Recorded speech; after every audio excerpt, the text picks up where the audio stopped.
portuguesa, redação aqui na nossa região do Cariri. Boa tarde, muito bem-vinda, professora Ateneia. Boa tarde, João Hilário. Boa tarde aos ouvintes da Rádio Progresso FM. É sempre uma honra muito grande estar presente ao programa para falar com todo esse povo. Eu me sinto bastante honrada. Como professora que sou de língua portuguesa há bastantes anos, como ex-aluna sua. Com que honra! E pelos importantes elogios. Ouvir que eu sou uma professora que é referência, isso é muito forte, isso é de grande responsabilidade. Tem noção dessa responsabilidade, Ateneia? Sim, tenho. Até me assusta, de certa forma. A Ateneia é maravilhosa, gente. Olha, poxa vida. Que professora, gente. Que professora Ateneia Suliano. E que aluna foi. E que aluna foi na faculdade, não é? Na nossa Universidade Regional do Cariri. Professora Ateneia Suliano. Qual é a relação de grau de dificuldade de prova do Enem? Português é um bicho-papão, o Enem português, redação, é um bicho-papão em relação a outras provas, professora Ateneia? Não, João Hilário. É preocupação nossa observar que o aluno se volta bastante para a prova de redação e para a prova de exatas, e aí ele diminui o foco de atenção da prova de linguagens, da prova de humanas. Talvez isso o intimide, talvez isso faça com que ele encontre questões e pense, eu não estudei isso, eu não dei a devida atenção. Então a gente está sempre se preocupando, nós do Evolução, a gente está sempre se preocupando em trabalhar como todo, dizendo para o nosso aluno que não basta focar numa prova X ou numa prova Y, que a aprovação dele é resultado de bom trabalho em todas as áreas. Então a gente sempre insiste nisso com o aluno, para ele não privilegiar umas em detrimento de outras. Ateneia, português é a língua que nós falamos. São 24 horas por dia com a língua, falando, ouvindo, lendo, não é? Escrevendo. É impressionante como nós temos o contato com essa disciplina, com essa matéria, com a nossa língua, a língua mater, a língua mãe do nosso país, né? A língua do nosso país. E por que, por exemplo, as médias de português no Enem nem sempre são as mais altas? João Hilário, sem querer conversar muito sobre o método, né, sobre o TRI, mas a verdade é que os alunos, para conseguirem uma nota, vamos dizer, uma boa nota na prova de linguagens, ele terá que praticamente fechar a prova. Essa é a verdade. A gente faz simulados durante todos os semestres e a gente vê pelos simulados um aluno que acerta 28 questões num simulado. No simulado seguinte, ele acerta 32 questões e a nota dele quase não sobe. E ele diz, professora, como é que eu faço para subir a minha nota? Eu disse, fecha a prova. Fecha a prova, acerte o máximo que você puder. Tá? Então, esse cálculo da nota, eu não sei, particularmente, não sei explicar exatamente como se dá, mas para ele ficar com uma nota muito boa na prova de linguagens e humanas, ele tem que acertar bastantes questões. É verdade. E veja o português corretíssimo da Ateneia, né? Ele tem que acertar bastantes questões, né? Porque bastante aí é um adjetivo, né? Bastantes questões, não é? Muita gente pode dizer, tem que acertar bastante questões, né? Tentando usar um advérbio na hora que tem que ser o adjetivo. Por isso ela diz bastantes questões. Já é uma dica para a prova de linguagens no Enem. Interpretação é prioridade absoluta na prova de linguagens do Enem. No dia a dia, Ateneia, as pessoas se entendem quando conversam. Cada nível de pessoa, cada nível de trabalho, em cada lugar, por mais técnico que às vezes seja o trabalho, as pessoas se entendem. E por que às vezes é difícil entender um texto, a mensagem de um texto. Até mesmo autores, não é, têm dificuldade de acertar a mensagem, de acertar, como eu já falei uma outra vez, como o escritor Antônio Prata, que teve uma prova na Unicamp com o texto dele, né, eu assistindo ao programa do Jô, e ele disse: olha, Jô, a Unicamp fez uma prova de português com um texto meu, né, e 10 questões de interpretação. E eu só acertei 3. Ele disse que só acertou 30% da interpretação de um texto dele. Não é? É claro que isso significa que depois que ele escreve um texto, o texto é de domínio público. Não é? Depois que você escreve um artigo, um livro, isso vira de domínio público. Então, por que há ainda uma certa dificuldade na interpretação do texto, da mensagem do texto? Porque tem essa pseudo ou verdadeira complexidade, Ateneia? João Hilário, também ocorreu com Caetano Veloso. Ele fez uma observação que houve uma questão do Enem com uma canção dele e ele disse que não acertaria aquela questão.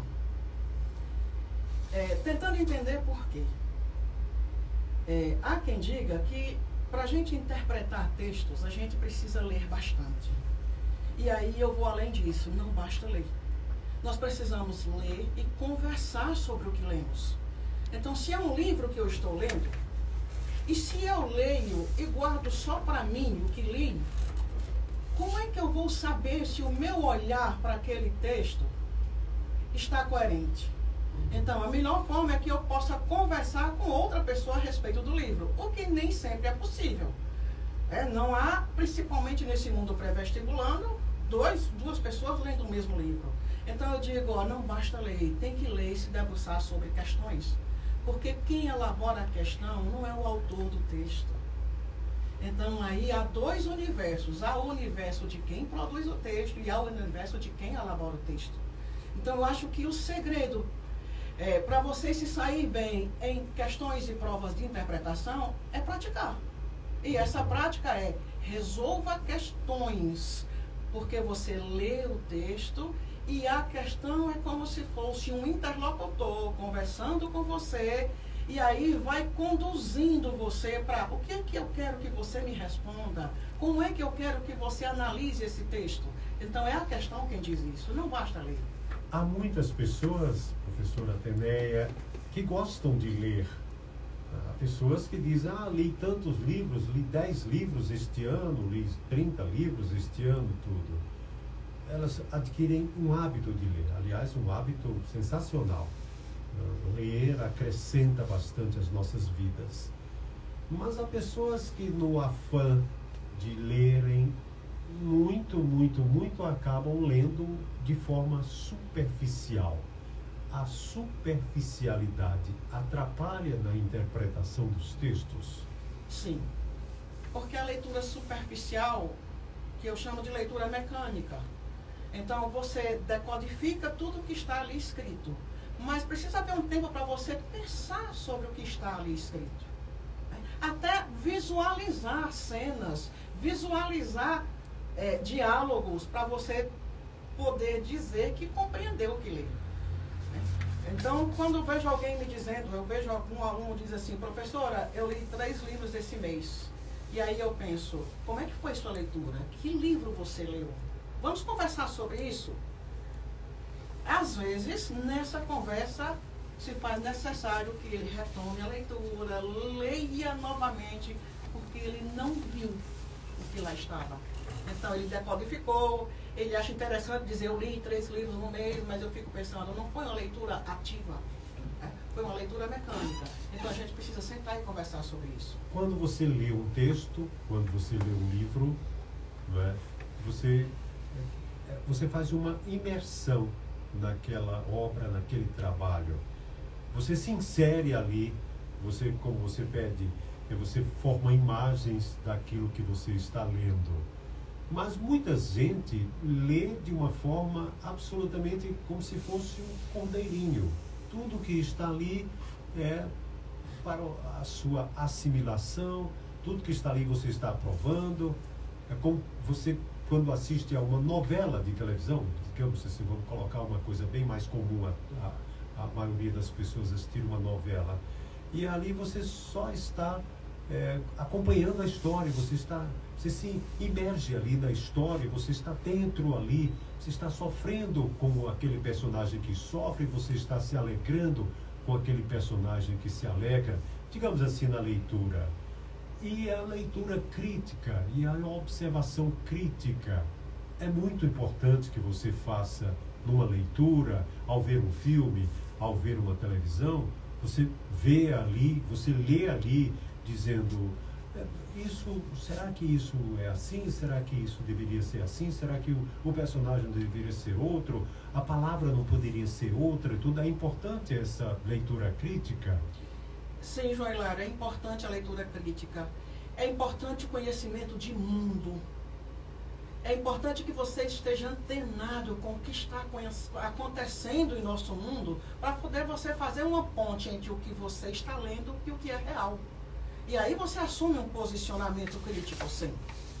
E, embora você não me tenha perguntado, eu vou dizer para você. Confesso a você que eu estou preocupada com este Enem.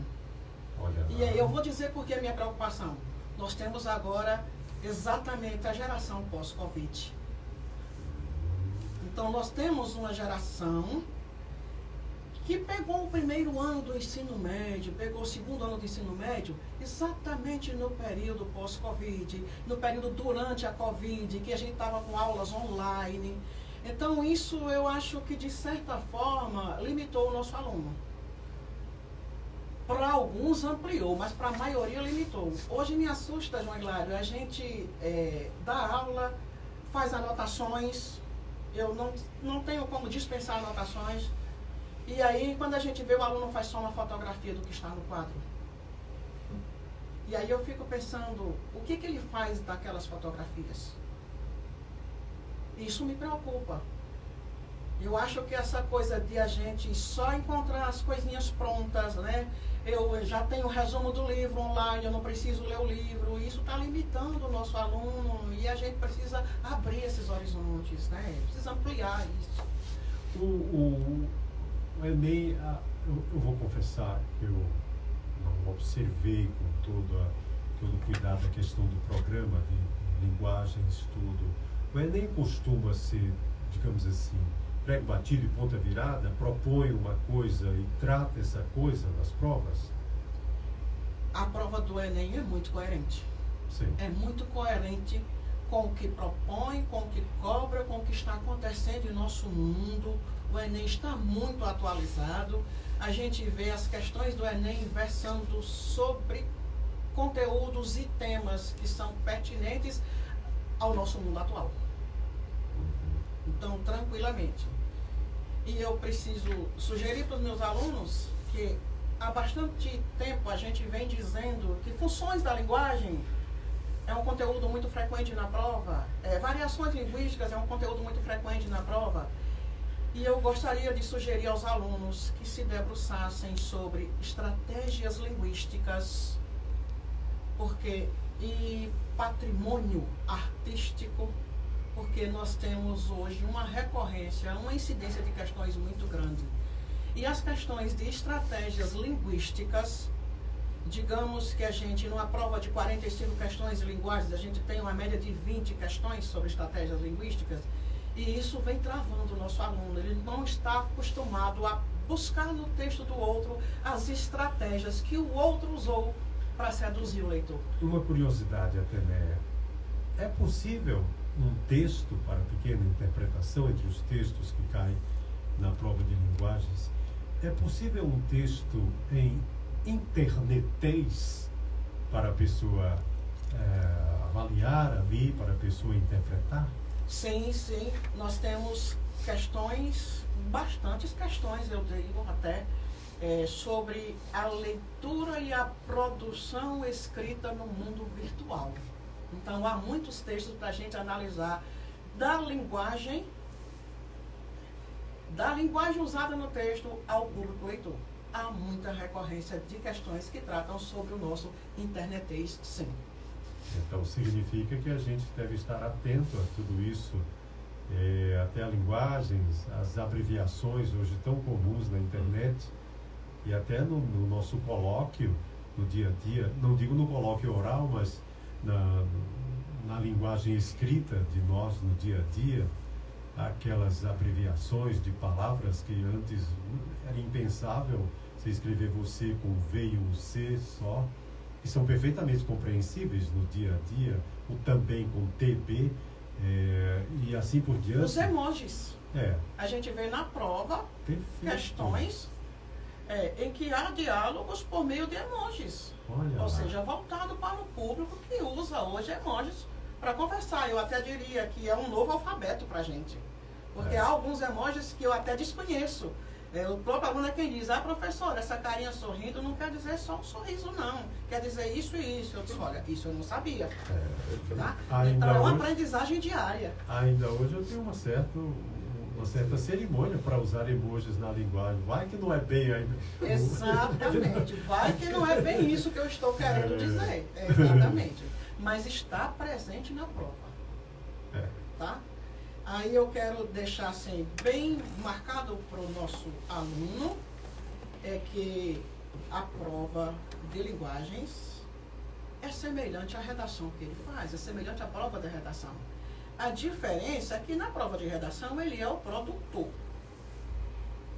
E na prova de linguagens ele é o leitor, mas ele vai ter que, como leitor, descobrir, analisar qual o caminho que o autor X tomou para fazer aquele texto.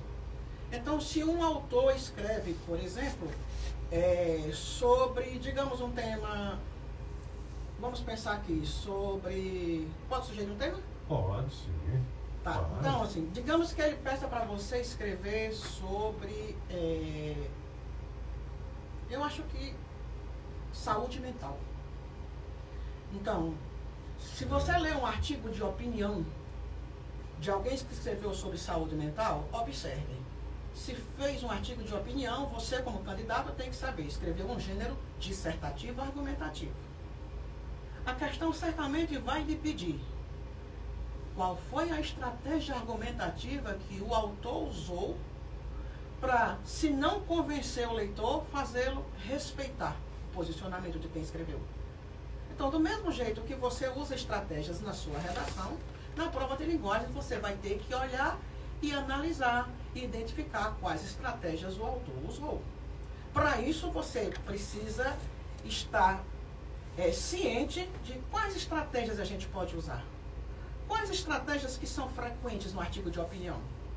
Então, o estudo de linguagem vai muito além da gramática, essa é a verdade. Mas que bom ter uma professora como a Ateneia falando sobre a prova do Enem, falando sobre português. Na hora da redação, Ateneia, você pode confrontar o texto proposto na redação? Você tem possibilidade de obter uma boa nota na redação se você confrontar a própria proposição da redação? Olha, que você pode confrontar, pode. Eu só acho que é uma estratégia arriscada. Tá? Então, eu só recomendo que leia os textos de apoio e escreva tomando cuidado para não ferir os direitos humanos. Sim. Mas, se escolher confrontar, não se esqueça que quando você faz um confronto, há posicionamentos. Então, mostre um ponto de vista e mostre outro ponto de vista. Tá? Não apresente somente o seu. Não se esqueça que para cada texto que você lê, há olhares e olhares. Apresente pelo menos 2 vieses do seu olhar. Ou seja, você pode fazer um texto meramente impessoal numa redação, ou seja, um texto, digamos, com base na informação, na mera informação, com base naquilo que você sabe e não naquilo que você depreende ser a coisa proposta. Tem possibilidade, Ateneia? Não, João Hilário. É bem claro, quando você lê as diretrizes para a prova de redação, fica bem claro que o aluno tem que apresentar uma argumentação e tem que ser uma argumentação muito embasada. Então, já fica bem claro para a gente que ele tem que usar como argumento. Pode ser uma relação causa e consequência, pode ser dados comprobatórios, então você tem que trabalhar com dados estatísticos, né? Pode ser com alusão histórica, então não tem como você argumentar com base em achismo pessoal. Tem que ter toda uma fundamentação, realmente. Ou seja, nem tanto ao mar, nem tanto à terra. Nem tudo só seu ali para você mostrar só opinião e não conhecimento. Nem tudo só conhecimento e não opinião. Exato. Você tem que fazer uma mescla de tudo isso, demonstrar conhecimento e opinião ao mesmo tempo. É um equilíbrio. Isso. A redação do Enem, eu digo com muita segurança, ela é muito bem estruturada. Sabe? O aluno sabe exatamente o que tem que fazer e o que ele não pode fazer. Por isso é que eu digo que quando me perguntam ou quando solicitam, que tema que você acha possível na redação? Eu disse, não importa o tema, você tem que estar pronto para todos eles. Tá? Então você é orientado como fazer o seu trabalho independente do tema. A única coisa que a gente torce pelo candidato é que seja um tema sobre o qual ele tenha um certo conhecimento, por meio de jornais, né? Por meio de informações que sejam informações verídicas e seguras. Voltando à prova, a gente está fazendo, porque redação e a prova do Enem não são coisas díspares, né? A prova de linguagens e redação são coisas muito congêneres ali, então está tudo ali. Eu estou, inclusive, muito feliz, João Hilário. Como sempre, você está sempre nos surpreendendo. Geralmente a gente vai para entrevistas ou escuta, conversa sobre a redação do Enem. E a gente fica insistindo. Eu estava há pouco conversando com Letícia, que veio comigo, e a gente conversando sobre isso. Não há somente a prova de redação, há uma prova de linguagens, há uma prova de humanas. E eu gosto do seu olhar, porque o seu olhar está olhando para os lados todos da linguagem, não somente a prova de redação. Mas eu tenho que me esforçar aqui, né, diante de uma professora referencial aqui na região do Cariri, no estado do Ceará também, a nossa querida Atenea Suliano, professora de português e redação. Regionalismos. Que grau de importância tem na prova de linguagens do Enem, Atenea? Hoje a gente vê na prova do Enem, com mais frequência, o olhar voltado para o regionalismo nordestino.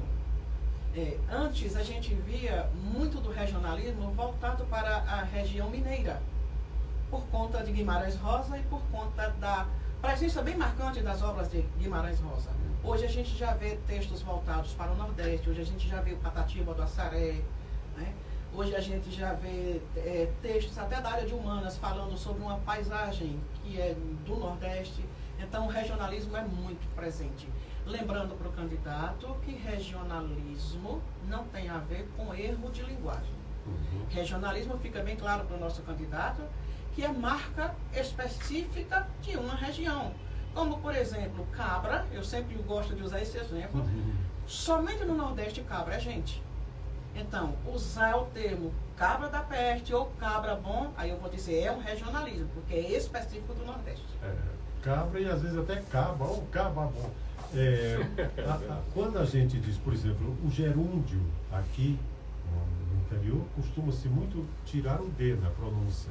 Fazendo, indo, tô fazendo isso e tudo.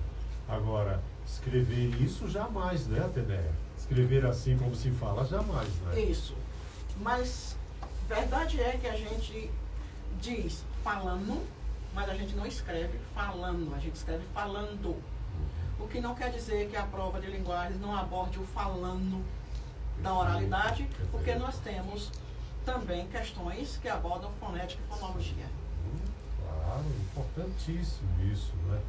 Importantíssimo. Há possibilidade de variações linguísticas na linguagem bem setorial, bem regionalizada, não é, Atenea? As variações linguísticas, elas acontecem no significado das pessoas, na construção das frases, no significado das palavras. Os regionalismos contemplam muito ou pouco variações linguísticas? Os regionalismos que contemplam as variações linguísticas, que são chamadas diatópicas, né, que são as que se chamam também geográficas, é muito frequente, e a gente precisa lembrar ao aluno que as diafásicas também são muito frequentes. E me parece que as questões sobre variações linguísticas diafásicas incomodam os alunos. Olha lá. E então, as gírias são também do internetês, e tem as gírias, que são bem mais antigas do que o internetês, são muito mais antigas do que a própria internet. Gírias, convém saber alguma coisa sobre gírias, sobre a utilização, sobre a apropriação linguística numa fala, num texto? Convém dedicar um pouco de olhar sobre isso? Convém olhar as gírias, porque as gírias costumam vir na prova nas tirinhas. Porque é uma forma de mostrar que há uma linguagem que a gente diz que é a do jovem, né?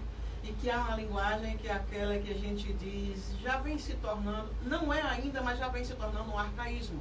Então coloca na tirinha um diálogo entre uma pessoa de uma geração que usa uma linguagem que já está em desuso, conversando com o jovem, e aí pode até questionar a gente sobre o jovem criticar a fala daquela pessoa mais velha. Isso se permite? Isso não é preconceito linguístico?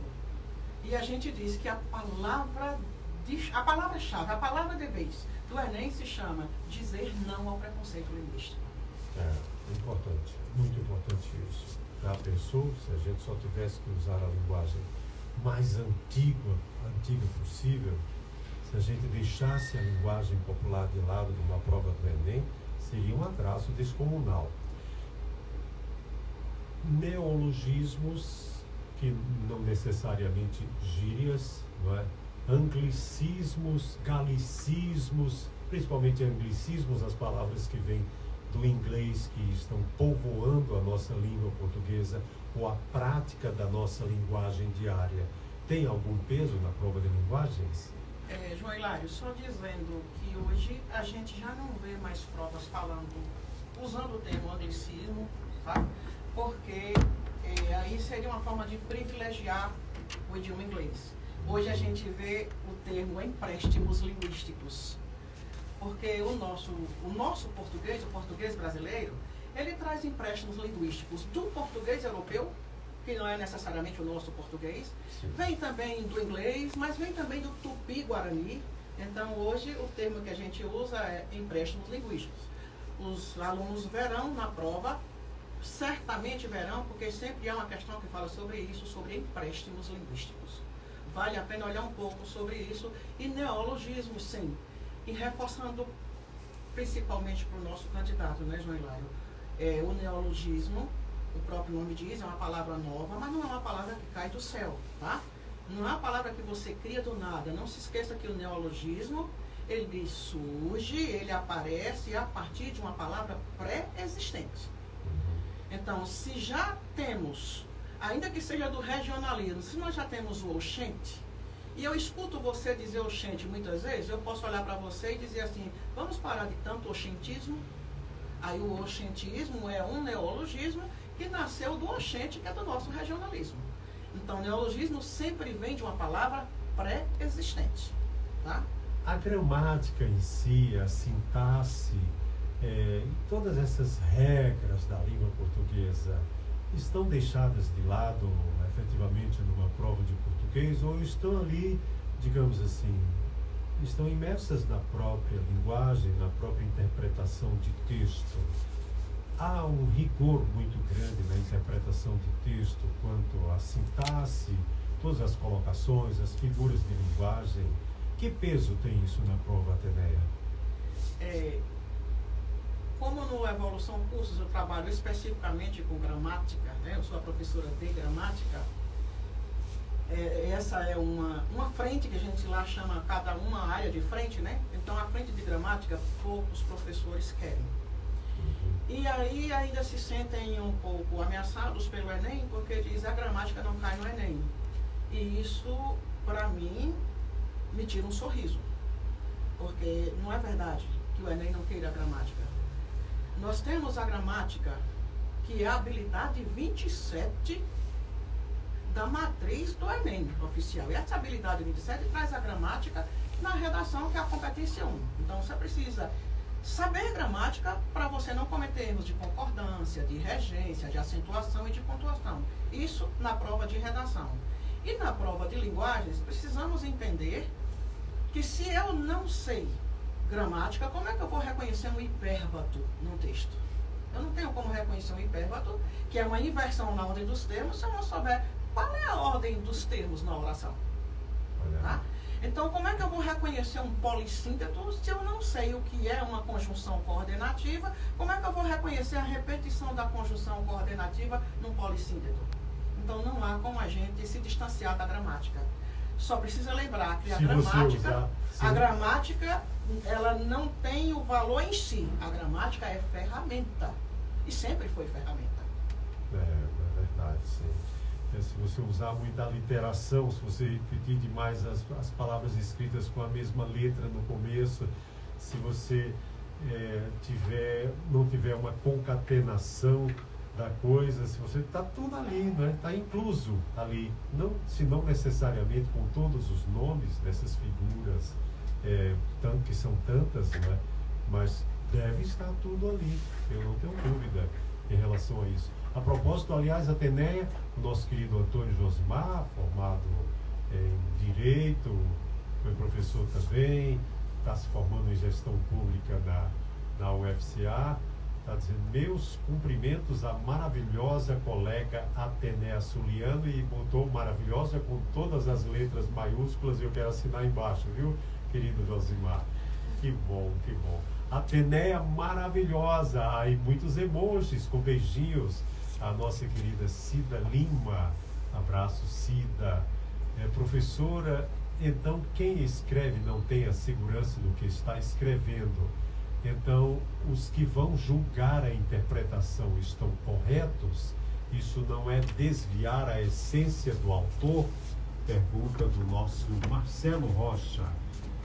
Marcelo Rocha, não é desviar, porque é o seguinte: quando o autor escreve,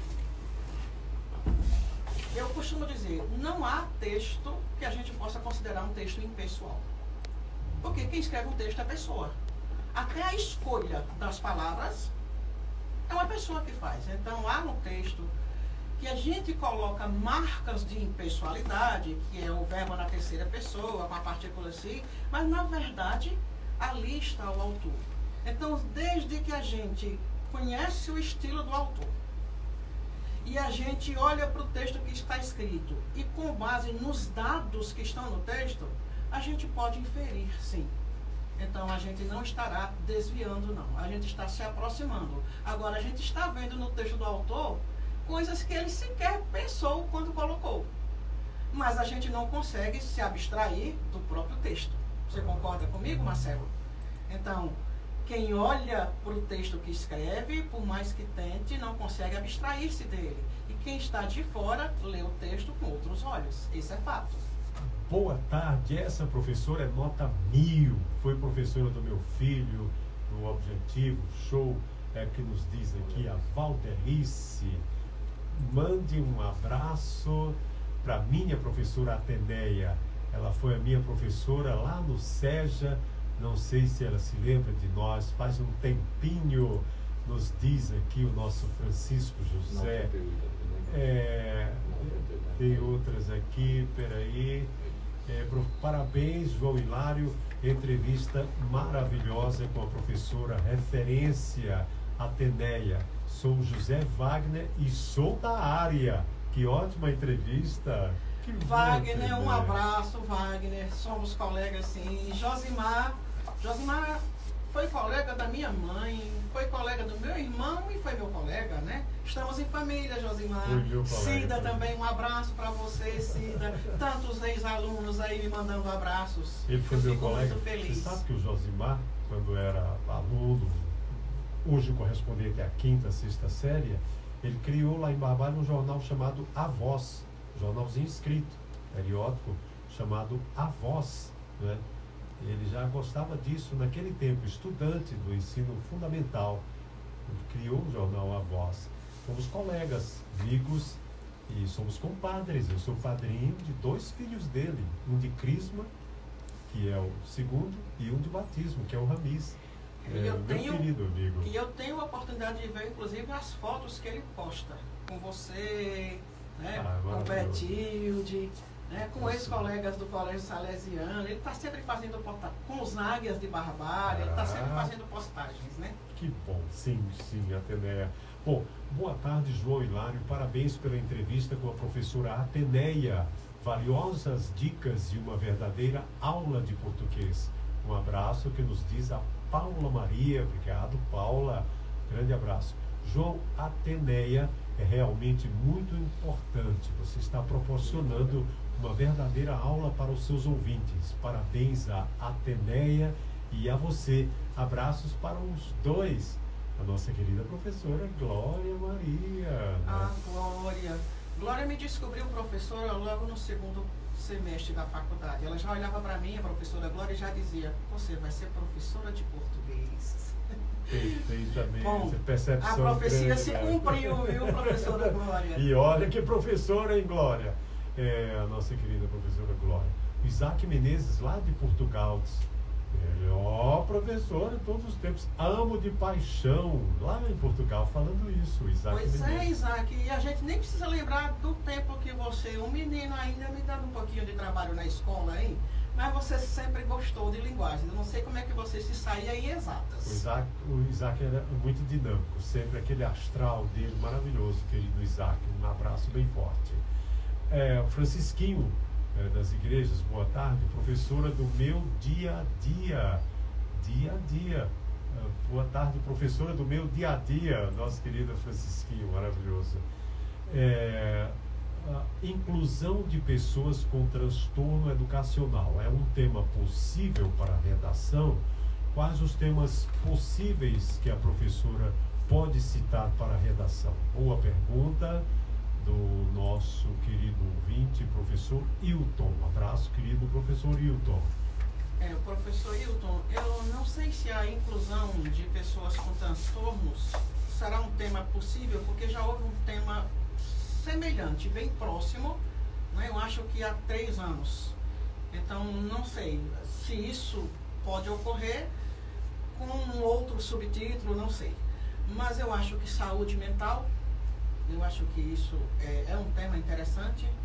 Assim como acho também, e qualquer coisa voltada para a pedofilia também é um tema interessante. Mas de verdade, professor Hilton, eu recomendo que, mais do que o tema possível, é que a gente se aproprie de como é que eu posso escrever e como é que eu posso escrever sobre qualquer tema.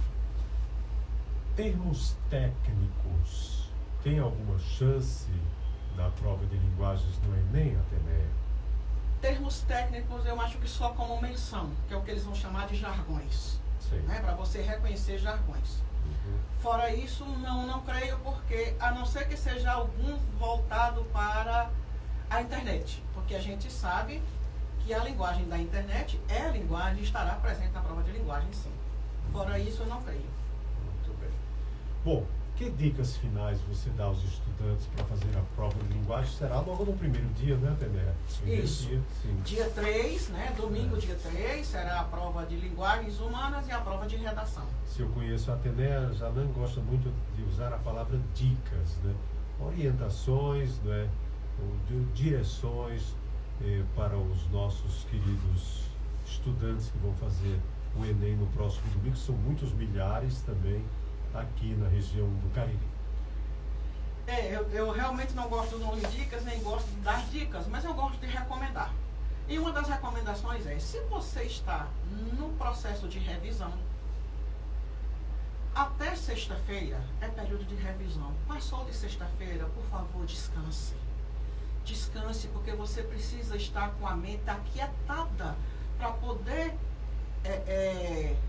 estar pronto para a jornada que é, porque é uma maratona, resolver 45 questões de linguagens, 45 questões de humanas e mais uma redação, você tem que estar com a cabecinha um pouquinho fresca, não pode ir com ela pesada já, porque estudou até o sábado. Então a minha primeira recomendação é, se está na revisão, sexta-feira termina a revisão. Ah, mas falta isso. Não, não falta mais nada, você está pronto. Tá bom? A outra é, eu não sei que estratégia cada um tem a sua. Algumas recomendações a gente faz. Há quem diga, eu faço primeiro a redação, depois eu resolvo as questões. Outros preferem resolver as questões. Só não esqueça é que o seu tempo para redação não pode ultrapassar muito o tempo de 1 hora.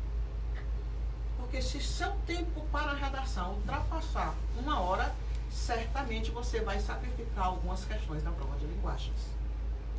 Olha lá, gente, Atenéia Suliano, do Evolução Cursos do Colégio Evolução, aqui nesse primeiro dia de recomendações, vamos usar a palavra da Atenéia, de orientações e recomendações para a prova de linguagens, para as provas do Enem, né? Durante toda a semana, os professores do Evolução Cursos vêm aqui, é um serviço que o Evolução nos presta, que o Jornal Progresso presta a estudantes de toda a região do Caribe.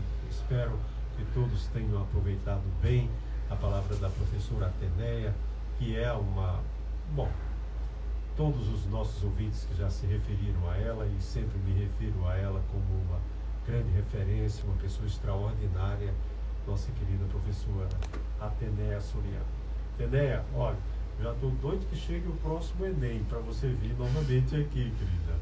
Muito obrigado, Atenéia. Eu que agradeço, João Hilário, agradeço a João Hilário e sua equipe, agradeço a todos os ouvintes, aos ex-alunos, àqueles que acreditam no meu trabalho, né? Eu devo dizer, o João não tem conhecimento, né? Mas eu me aposentei recentemente, então foram 40 anos voltados para a educação pública, né? Agora é que eu estou só com o serviço com a escola privada, mas nesses 40 anos eu nunca deixei qualquer aluno desamparado. Então, ser professora para mim é mais do que profissão, é minha missão, tá?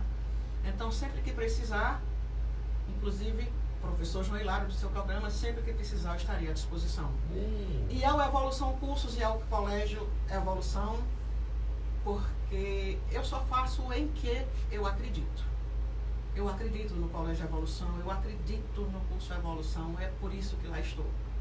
Um abraço para o professor Ivanildo, para os meus alunos que estavam todos hoje ansiosos, dizendo que iam ouvir o programa, né?